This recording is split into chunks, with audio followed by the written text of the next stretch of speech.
Welcome to the Slop Farm. Enjoy the video. You start by setting up your stance and making the first controlled contact. Place weight on your front foot and angle your standing leg slightly. This gives stability.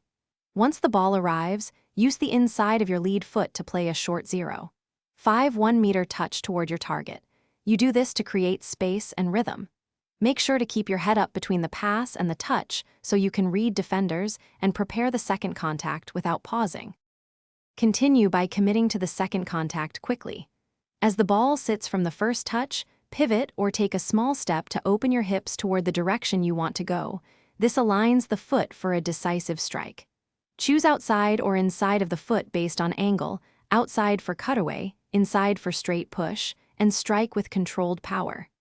After contact, accelerate immediately with 1 to 2 explosive strides to exploit the created space and force defenders to react. Finish the sequence by locking your ankle at the moment of contact to improve accuracy and consistency. Follow through toward your intended target and keep momentum forward. If the ball stalls or you lose rhythm, shorten the first touch by about 25% and repeat until the second touch becomes natural.